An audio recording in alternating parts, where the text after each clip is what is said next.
This is Fam Electric Ghost, and we're live on the air with Amani Roberts for the first time. Welcome to the Fam Electric Ghost podcast. Thank you very much for having me. Excited to be here. I want to let people know we are a featured podcast on the Newsly platform. You can see the icon up there. If you use coupon code GHOST to get 1 month free premium subscription, so you can stop scrolling, start listening. Fam Electric Ghost is a featured podcast on the Newsly platform. So we want to let people know that. So we're actually going to be at episode 928 of the Fam Electric Ghost podcast. With this episode, we've been on the air. We're tracking that on Apple Podcast since 2016.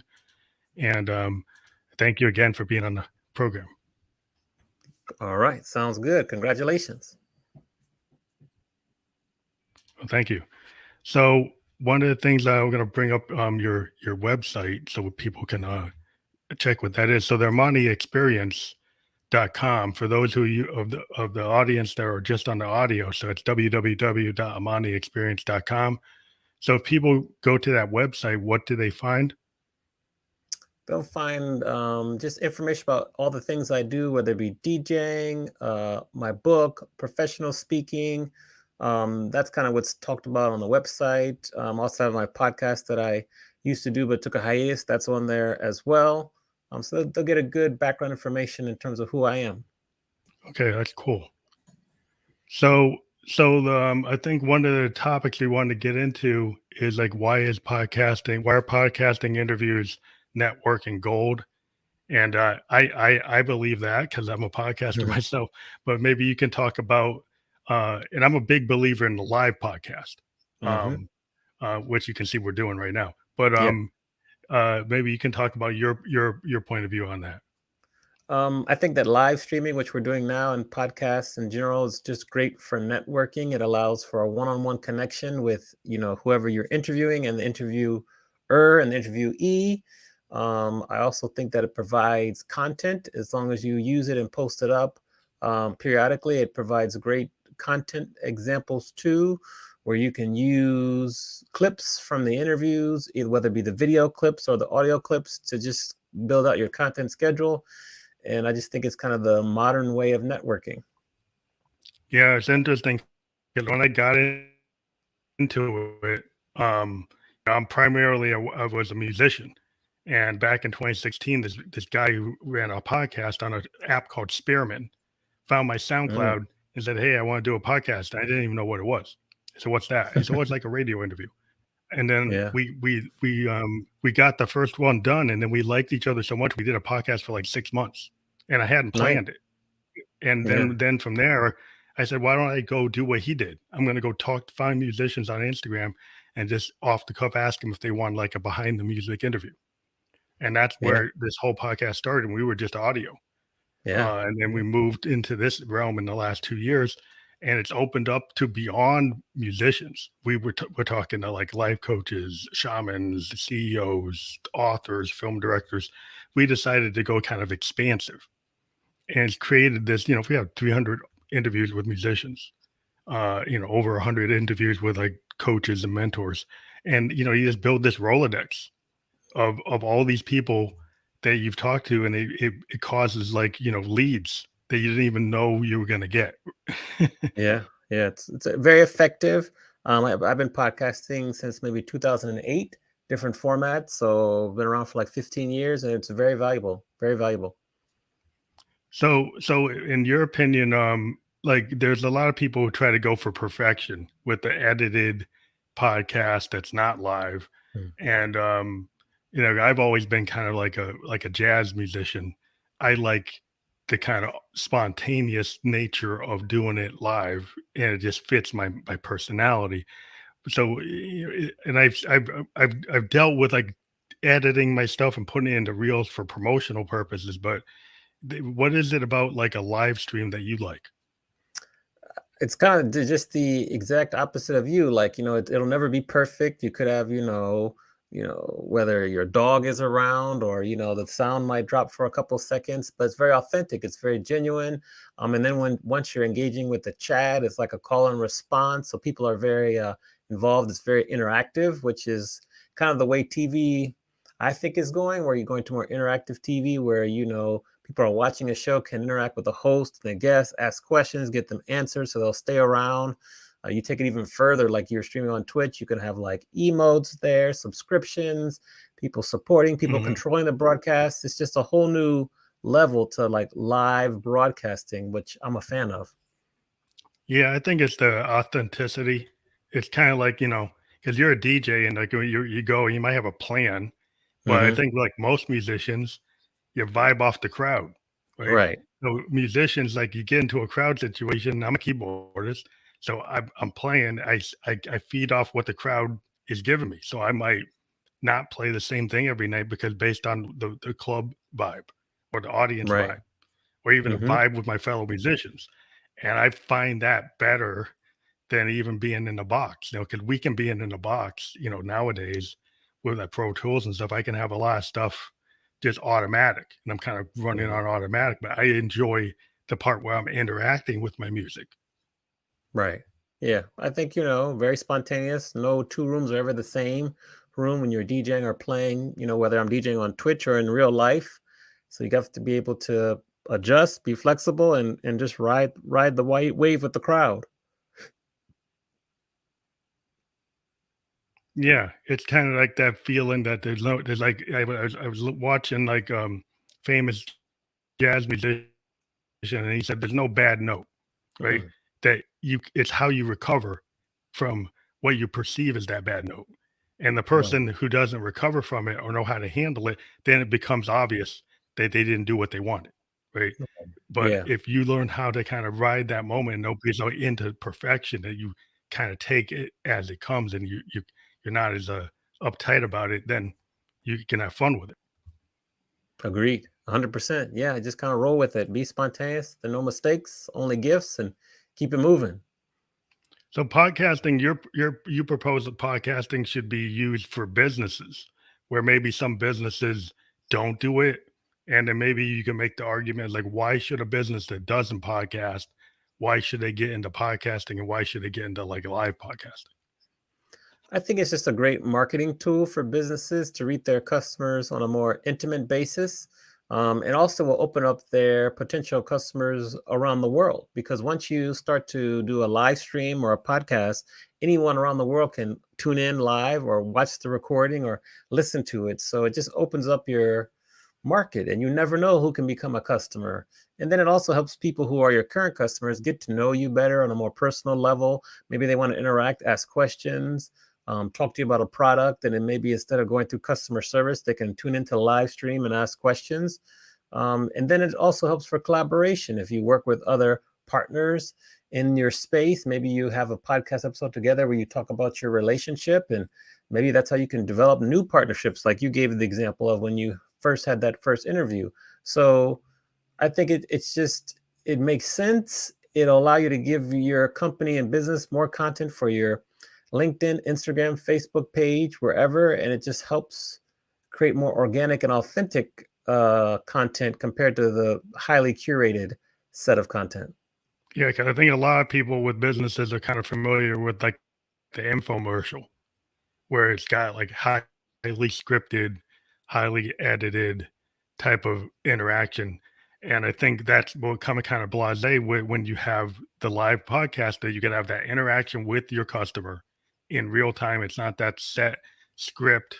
And people today, it's again that authenticity of a live broadcast and actually answering questions or being able to propose things and be able to I think just the organic nature of that compared to something that's scripted you probably get people that will stay on longer compared to an infomercial, something that seems more authentic, right? Agree. Like if it's interactive, interactivity is the key. People will come back, they'll return a second time, they'll want to chat. And I think that's the key. If you can make it interactive and more authentic, then you've stumbled upon some gold. So keep moving in that direction. Now there's one question I thought was interesting is like what can business owners learn from a DJ? 'Cause I've tried to weave that into my podcast is like how can a musician talk to a CEO, right?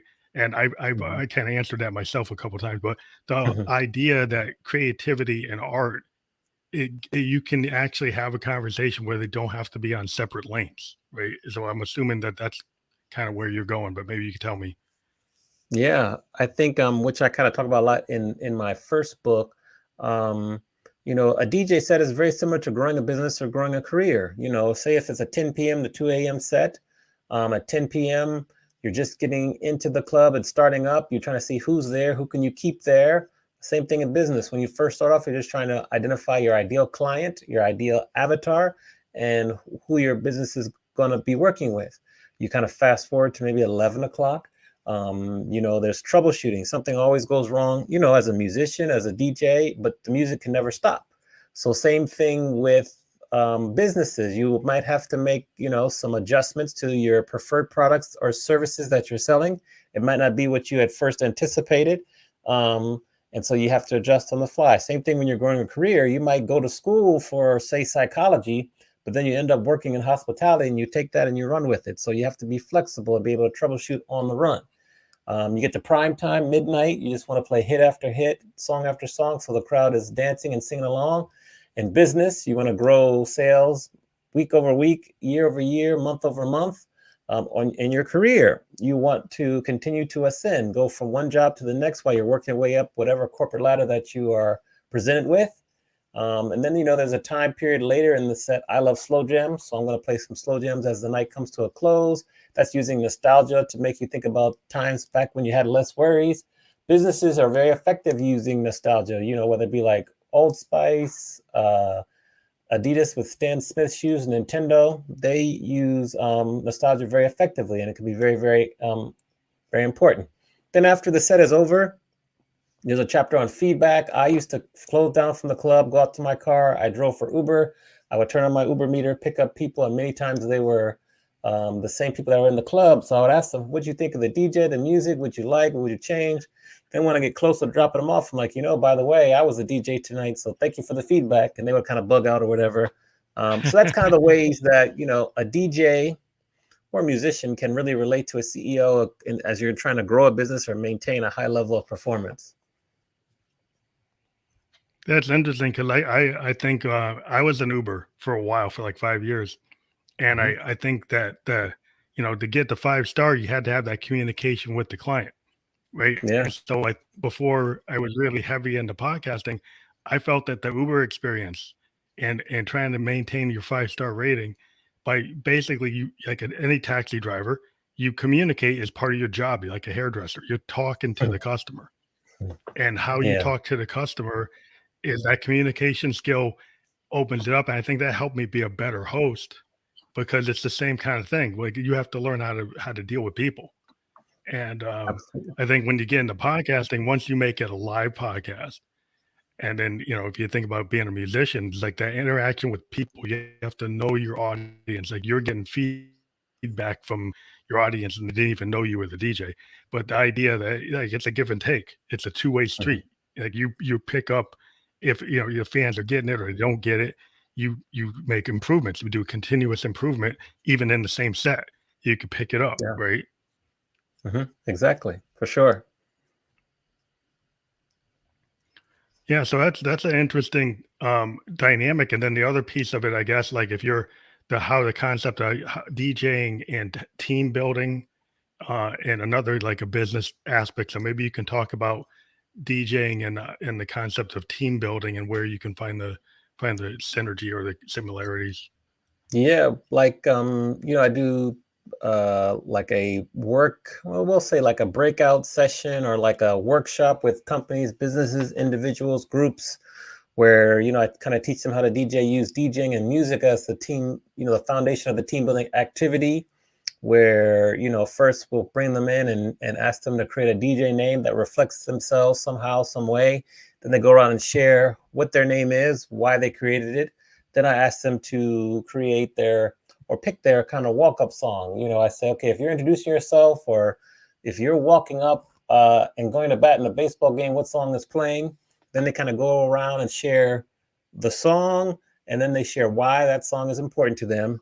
And then, we keep going. And then maybe we'll take them and they'll have to create in groups like a record label name. So now they're going to create a record label name for their groups, which kind of just continues to let the walls come down and help them get to know each other better. Then they create a record label name, and then we advance on to kind of the theme song for their current year. You know, and if they're going to pick a song that's going to be like their theme for the year, they're going to do that. And then this is all while they're coming back and forth, going on the microphone. Many times people are scared to talk on the microphone, are scared to speak up in public. So it continues to get them more comfortable, break down some barriers. And that's, you know, that kind of takes you to the 4 main steps of the team building activity. It's a lot of fun. There's a turntable there, and we work everything out. And that's the general synopsis of the team building activity. That's the kind of thing I've been always kind of pushing, being an artist myself, because I'm in IT. I'm a software designer. And what I found is, like, you know, I'm a synthesist.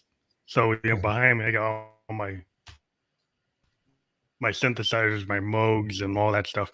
So I'm kind of old school in the same kind of old school DJ, you know, use a, you know, I'm old school that I'm using a Moog. I'm actually playing the bass line on the Moog. But the idea that music and creativity, when you bring it into that kind of team building setting, a traditional project manager may not even thought of that type of scenario. They kind of pull from the creative mind, the artist mindset, and bring that into the area of the corporate world where it tends to be like very logical, very monetized, you know, not thinking that, you know, is a Wall Street mentality. And there's like, that's not Wall Street. Like, maybe it is, because how did all these startups get around? Because they have people who are like very, very creative. The Bill Gates, the Steve Jobs, Elon Musk, they're super creative. They're not just like in the box. They're not just sitting. They asked the question, like, why not?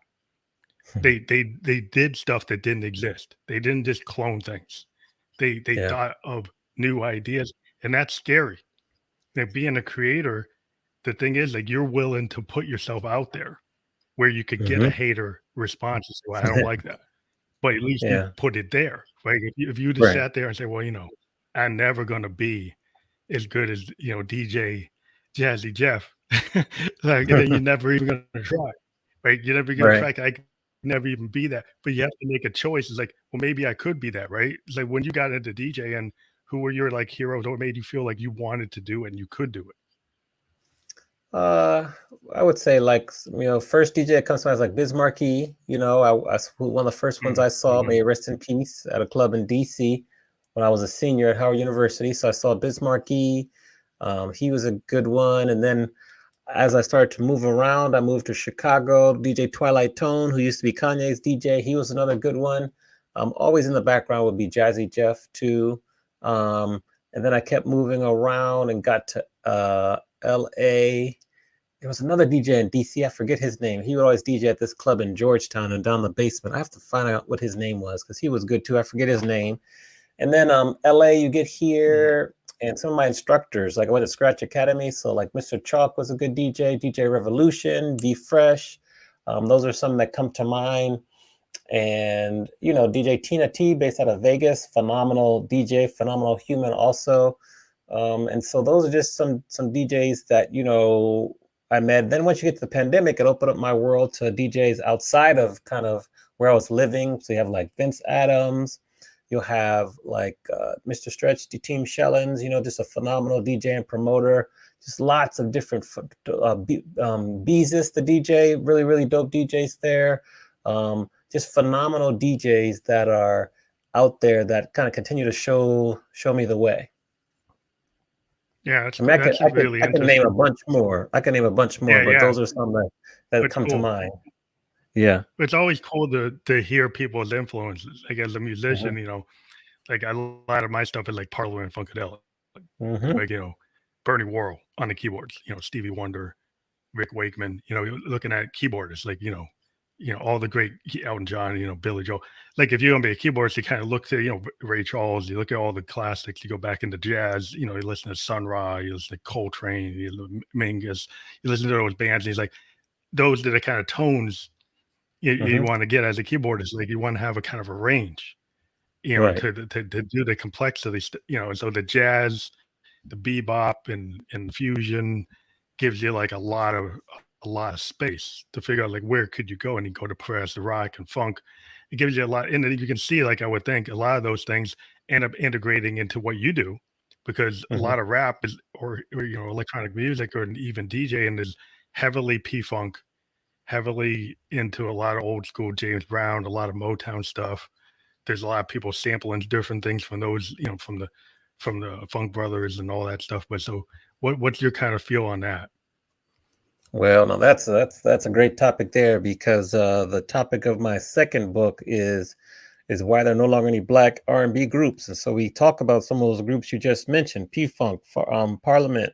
We talk about the Isley Brothers, the Gap Band, all these groups here. So I mentioned that because a lot of my inspiration comes from a lot of the groups of like the 80s, the 90s, the 70s. I love, really big fan of like 90s Hmm. R&B, 90s hip hop. But there were some tremendous groups, back in the day that kind of, blazed the path for what you're hearing today on the radio, like Kool and the Gang. Kool and the Gang is probably one of the most sampled artists of Oh all yeah, time. And, a yeah, lot of like people take that for Parliament. granted. Yeah, Parliament too, Yeah. the Isley Brothers, a lot of these groups here. Even if you go back to like the 60s, because the way I'm designing the book is we go decade by decade. And if you Hmm. look at the 60s, the Supremes were a phenomenal group. They went on a run that is unprecedented with like, Yeah, I think almost, fantastic it run. was like 10 or 14 of their singles were in the top 20, and I think, or 12 to 14, and like they had like 8, 9, or 10 number one hits. Like that is unprecedented. And this is not for the R&B charts. This Yeah, is yeah, for the Hot yeah. 100, the regular pop, Yeah, they were pop. R&B, country. Motown was like Yeah, challenging the, yeah. they were like the So Beatles. yes, Motown they were. had the power of the Beatles. Mhm, They had a hit machine. I mean, it was a hit machine. You had all those the Funk Brothers and Smokey going in there writing. Marvin Gaye was a writer. You had all these yeah. great writers. Stevie is in there. All these great writers, the Four Tops. All those bands. Temptations. Everybody was Yeah, like contributing at a high level to the yeah, songs. Like yeah. they were very much involved in what was going on. And then when Mhm, you read the stories and watch the documentaries like of the Funk Brothers, I kind of key on them because they mhm, were really heavy, kind of like the thread that ties it together. Like a lot mhm. of those writers and those players, those session musicians, along with the writers, they just they had techniques on the tambourine. They had a Motown guy that was on the tambourine. They had this style that was like in every song. They found a Mhm, way to layer it, and they had the Percy shuffle. You had all these like certain techniques in percussion and drumming and layering that is like George Martin level stuff that people kind of yeah, ignored. That the fact that yeah, songwriting craft and capability was like on par with what the British invasion bands were always being pushed up, that they were like the best. But you look at they were actually saying the Beatles were inspired by Motown. If you mhm, talk to yeah, John Lennon and Ringo, they come back and say Motown was like inspiring them. yeah, yeah. It was unprecedented run, and it just continued pretty much through mid 70s, I'd say, and then luckily, and then they at first they signed the Jackson 5 and Michael Jackson, but then they left to go to a different label, and that's kind of when their run sort of started to decline. But phenomenal run, and you just have a ton of groups, so that's kind of where I get all my inspiration from. Yeah, definitely. I like the Delphonics and the stylistics and the stacked sound as well, Hmm. because there's a lot of you can get into the depths of it. But like, like there's so much great music from that era. Like I'm a big fan of like the Delta blues and Lead Mm, Belly, Robert Johnson, like the birth of the real, because everybody's like, well, yeah, they act like rock is just like Led Zeppelin or hmm. it's just like Aerosmith. Like rock is a black foundation, just like jazz. It comes Yeah. from like the idea of going to the crossroads. You get the Robert Johnsons, you get all the Kings, all Hmm. the the or Albert King, all those guys, BB King. These guys actually are the foundation of rock, and then the Hmm. foundation of jazz, and foundation of like all the great forms are coming from like African American development Oh yeah, yeah. in That's music. yes, That's you're 100% inherently right. American. You're 100% right, and that could be the topic of another book that needs to be written, because that's I remember the Isley Brothers. first song, Shout, that's a rock song. That was a rock song that they released. Then they went on to more R&B, but back in Yeah. 1959, they hit Hendrix the was chart with the Shout, and that's a rock song. So yeah. Hendrix was the sideman for them for a while. There actually Yeah. been releases in the Hendrix catalog of songs that he actually was the sideman with also Little Richard. He played with Little Richard, played with the Isley Brothers. So it kind of showed you the rock roots is a lot of those bands, like so-called Chitlin Circuit. Hendrix was on the Chitlin Circuit before he went to London, and he Yeah. played with almost all the major soul bands. And he, a lot of times he got in trouble because he was showboating. And actually, you have like tape with the Isley Brothers say, "Hey, you can't showboat on my record." But it's just like, yeah, there was a rock foundation. There's a rock foundation to that stuff because Hendrix is on some of that stuff. Yeah. Yeah. Absolutely. So it's always I always have to teach some of the kids like it's not just Led Zepp. Go back and No. listen to this. You Yeah. listen if you ever watch Keith Richards from the Stones, he always gave deference to the black acts. Yeah. He kind of there's a documentary he did with Chuck Berry, and he totally was like in awe of Chuck Berry. And he Yeah. gave a lot of deference and respect to Chuck Berry and a lot of the other soul guys and rock guys. He thought they were gods. And sometimes people don't think of it that way. They kind of do the reverse. They say, "Oh, the Stones are the gods." And I'm like, No. okay, well, they if you actually talk to them, they'll actually say that it was the other guys. Yes. Yeah. So listen to them when they tell you that. That's exactly true. Yeah, it's just like you gotta teach people because sometimes people aren't learning history right anymore. But yeah, it's just I think music is an interesting thing. What I've tried to do, with the podcast is use a music theme, which I think music is universal because hmm music is like the soundtrack to people's lives. It kind of triggers memories. It triggers pictures, like sound painting. You hear a song, it brings up a picture. So it's a universal thing, and I like the way how you brought it into the corporate world with the team building and how business owners and I'm trying to do the same thing with podcasts where like, well, how could somebody as a musician talk to a CEO? hmm Well, it's not that different. And actually, a lot of these guys are actually starting to see they need to bring that creative energy into their organizations. Yeah. Yeah.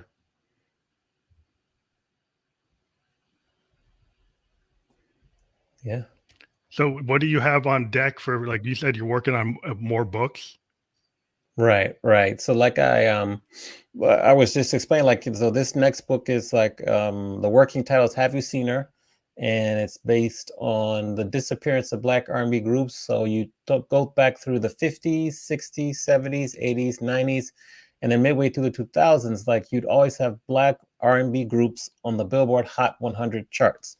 And I always have Mm, to let people know this is the Hot 100 charts. This is the biggest chart there is, where there'll be the pop artists, the hip hop, uh, country, everything. And Black R&B groups dominated the charts through mid 2000s. Once Beyonce left Destiny's Child, they pretty much fell off and haven't returned since. And mm, we're coming up on about 18 or 20 years since they really dominated the charts.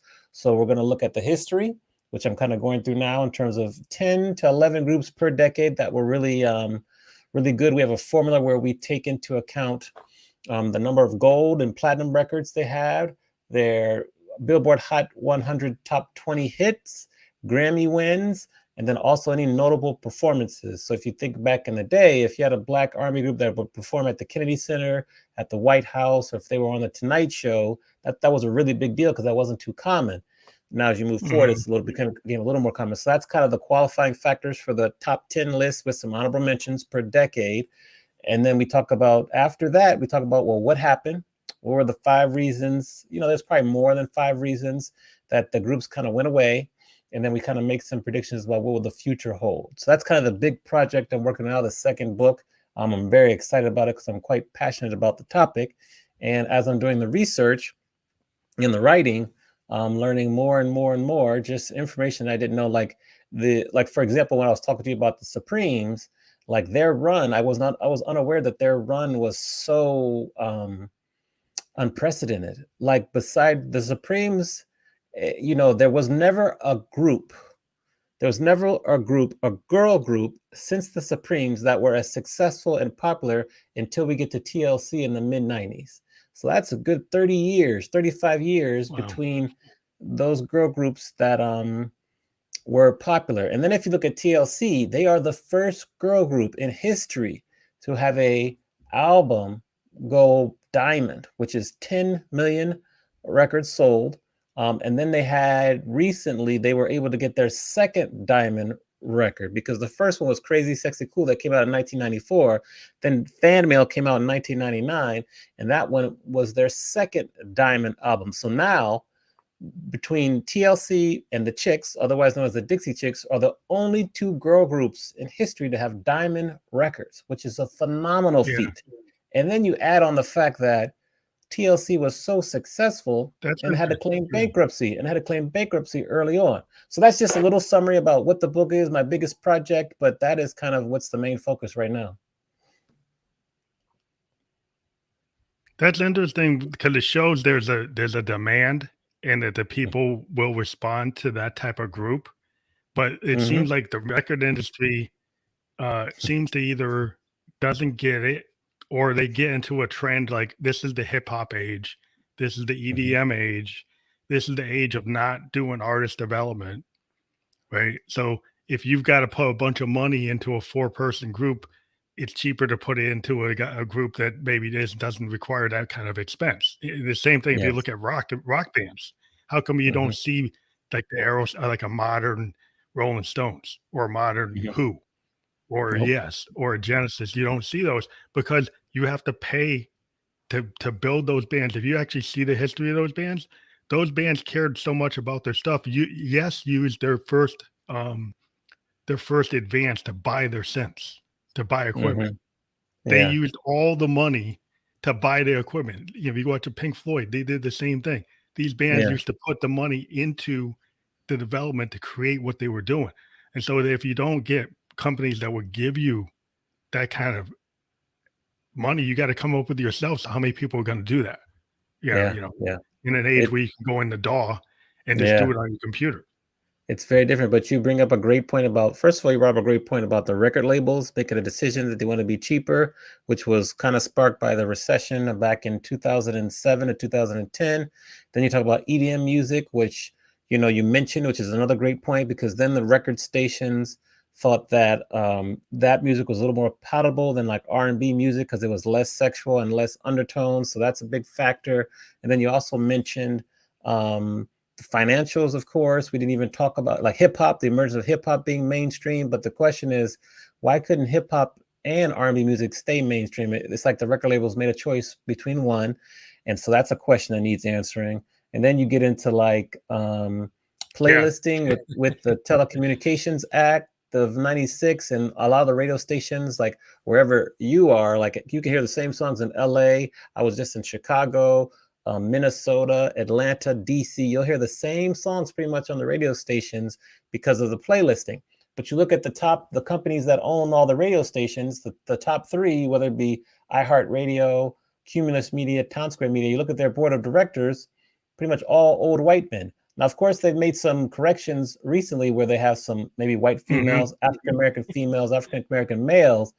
But, back in 2000, 2003, 4, 5, 6, 7, it wasn't very diverse. And so they're the ones who are beholden to the advertisers, which was where they get their money. So they had some influence on what was played. So that's a big thing between the Telecommunications Act of 96. And then I'm sure you're aware, but growing up, you had like African-American media publications like Ebony, Essence, Jet, Vibe magazine. They're all gone now. Sure, they have digital versions, but at the heyday, they had over 8 million monthly subscribers, and that's down to lower than 750,000 when it was the predominant promoter and earned media opportunity for Black groups. That's a problem. So that just gives you an outline of the reasons why, and some of the mentioned some of the examples that you gave, which I agree with. Well, it seems like the music has gone, back in the day, like Motown was hitting the top 100, not just soul. There wasn't just soul.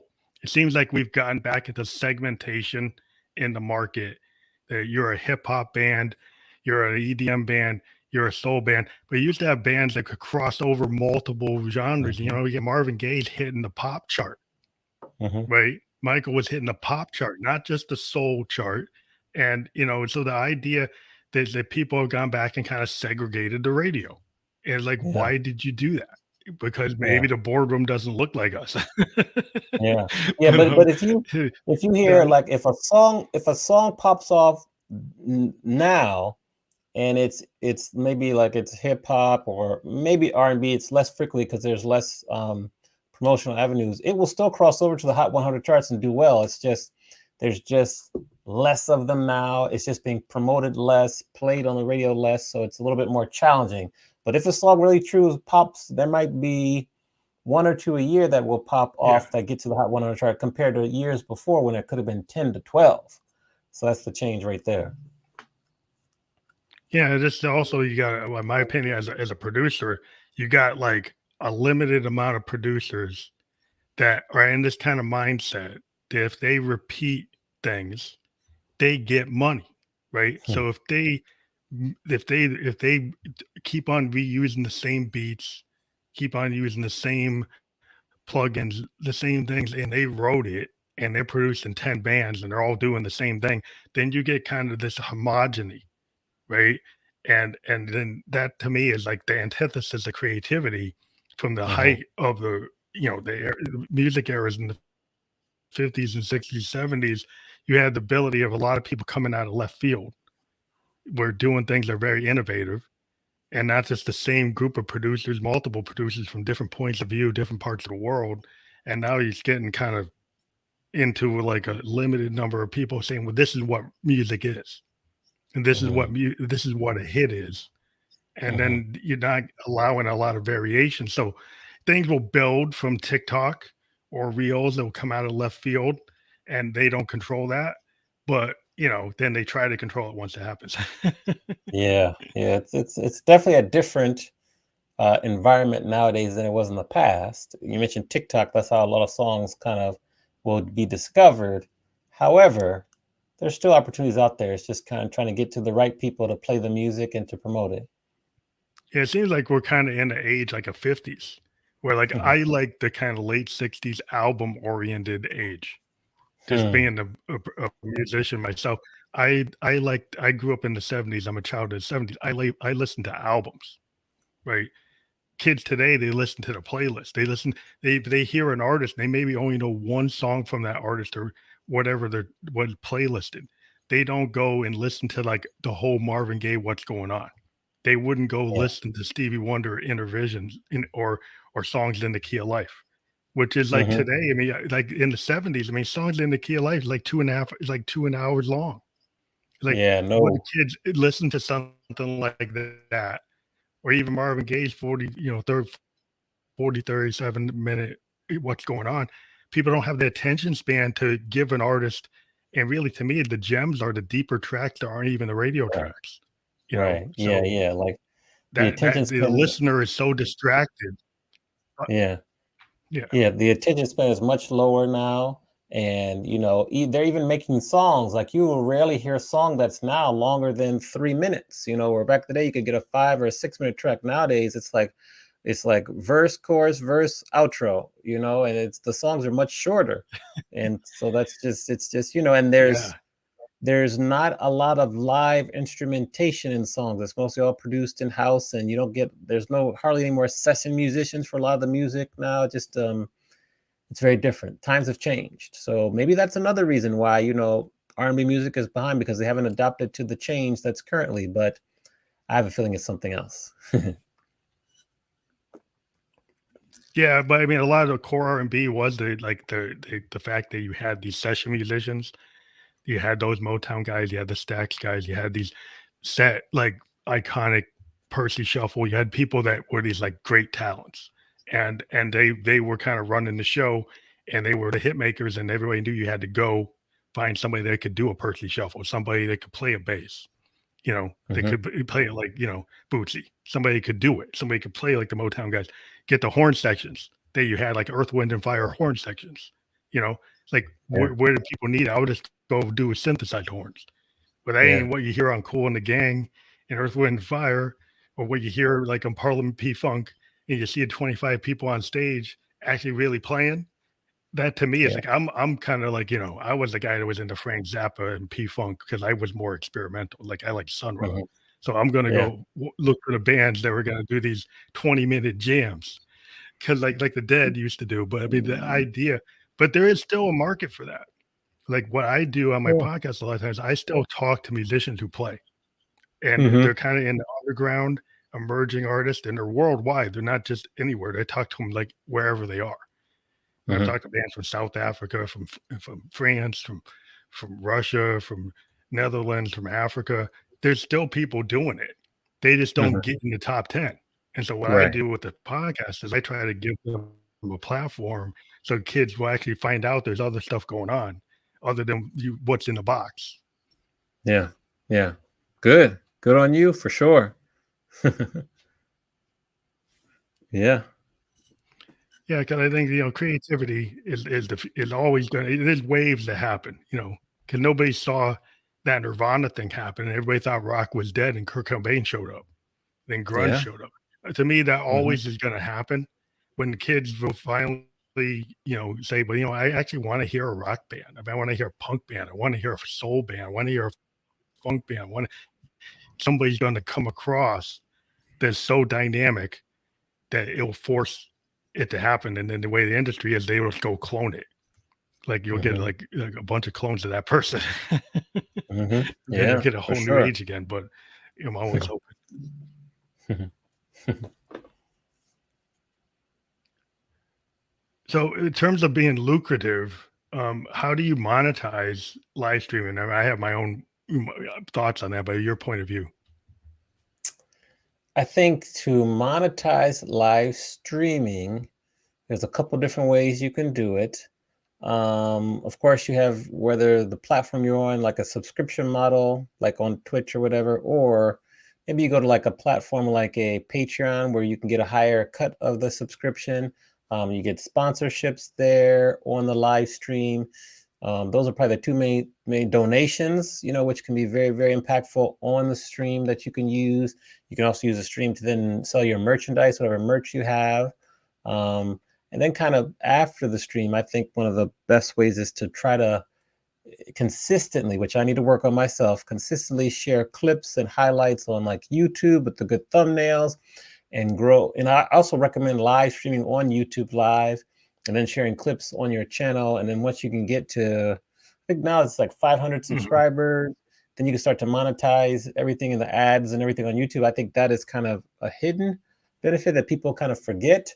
And I think that's a good way to monetize. And then that's those are the ways that come to mind right away.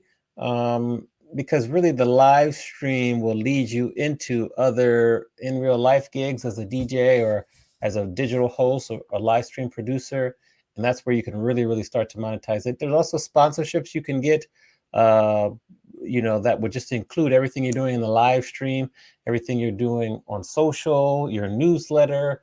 Like there's lots of different ways to kind of start with the live stream, take that content and put it up on YouTube, and then use that to really partner with some companies that can then hire you or work with you to be a sponsor of all your content. Yeah, it's true. Because I mean, I've had situations where I've gotten sponsored. I have one now with like Newsly. But the other thing I found is like with Facebook and Instagram, getting monetized on Reels. Right. And so I found a way to clip my podcast, and on Facebook Reels, people can give me stars. And Hmm. that's like you get money. You get money for, so if you do like, do 90-second clips of the best of every episode and then put them on a platform where people can give you stars, then you actually get stars. And then Yeah. also through like my record, BMI, my pro organization, I was able to license my music Mm. on Twitch. So my Hmm. music is so as Twitch streamer uses my stuff, I get paid through BMI for my stuff, my Very original good. pieces. So I mean, Yeah. there's things you can do. Being a synthesist, I can do things where I get companies like, well, I actually got like a therapist to come to me. So I want art therapy music for my thing, so I'm going to pay you to produce some music for my therapy Yeah. program. Then I was like a lead generation that I didn't Hmm. even know was going to happen. But you Yeah. just kind Excellent. of put it out there. If you show up every day and people Hmm. know you're a producer, know you're a synthesis, know you create electronic music, then some people come up to you and say, "Oh, can you do this? Can you do that?" And then you get these like, unsolicited collaboration opportunities like that. That's the kind of lead generation that's like unknown opportunity that comes from actually being out there showing your brand. Yeah. Yeah. Well done. Good job. Yeah, I'm a strong believer in what you're saying. So I want everybody to know, like, you go to your website, AmaniExperience.com, just to repeat it for those of you on the audio. You click on that, you can find out Hmm. more about what you're doing, all the things, your books, your anything that is Amani Experience. You can get to it, and that will be clickable when we fully publish that. Right now, you just have to type it in, but it's clickable when on the full published Hmm. podcast. Yeah. Yeah. Exactly. So do you find things like having URLs that are clickable would be one thing that I think in the future of some of these podcast platforms that I've kind of been pushing for the tech people, that like what you see there, you see that link, but you can't click on it until I publish, like a Hmm. new technology to make it like clickable when you're in a live stream, Right. not just when you're done, but to actually make those things active in the middle of a program. I haven't seen that tech yet, but I think that would be very useful for a lot of people if a companies would propose that, on their platforms to make it so you can do that. I think right now we're using StreamYard, but if you were to do your broadcast using a platform like OBS, Open Broadcast System, or vMix, there are ways you Mhm. can add interactive links into your video as it's broadcasting out. I have yet to do it, but I've seen it be done before by specific plugins. You've got OBS, Matrix. you can do it. Yeah, so like you can do it through there, and then also you have links that are clickable in the chat. As the chat's going by, you can get certain bots to every 15, 20, 25 minutes to drop down some links that people can Oh, click on. AI. You can also do like commands too, like maybe it's exclamation point phantom, and they'll get a link to click on something. So there are ways where you can have it on Oh, the it's great. screen, you can have it on the chat, you can have viewers put in commands so that they can click and engage, and that's possible now. It's just you probably have to use a platform outside of like a StreamYard, like a OBS or vMix to really make it happen. But I think that you know that'll be coming to even more of a mainstream very soon. Yeah, I think like the platforms like this one are probably going to start to engage on that more and more. But Hmm. like, yeah, in between OBS, I've used for my podcast festival. Like, I do a Hmm. podcast festival every once in a while where I have a bunch of bands come on, and Hmm. I've used OBS for that, so I can look into that. And I think also AI is going to open up a lot of opportunities. I was just wondering Hmm. what your opinion on AI, because AI as a marketing tool, as a distribution tool, as a ability to do what you're saying in an automated fashion and randomly pop that on the screen for you as part of what you're doing. I think that's the real promise of AI rather than like cloning other people's work. Yeah, my yeah. my promise is like the tools to help me market and promote. I'm totally for that, but to take my art and clone it and not pay me, I'm not into that. Yeah, yeah. AI, that's a hot topic. I think that, for assistance, it's really good for different kind of tasks that we need help with.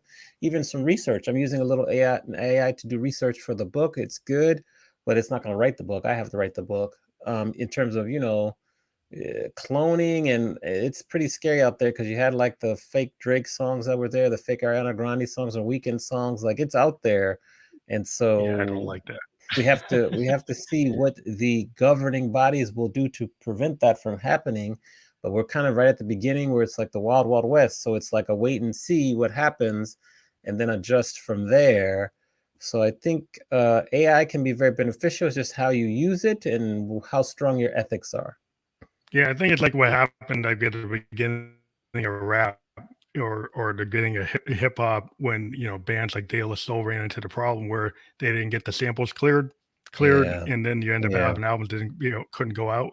I think that AI is going to run into the same situation. But my daughter's a graphic artist, and I think with music, digital rights management for music, I think that can get settled within AI. I think eventually, Mhm. because the copyright holders and people hold the masters, the lawyers are going to work it out. But the problem I've seen with a lot of graphic artists are arguing they need something like digital rights management for art. Because Mhm. my daughter's a graphic artist, and these AI programs are grabbing these artists' work and then acting like they created it from scratch when they didn't. They're Uh-huh. actually swiping it from artists and not paying them. So Yeah. that's where I think the artists are going to have to come up with agencies like BMI for graphic artists to register their work so that doesn't happen to them. Yeah.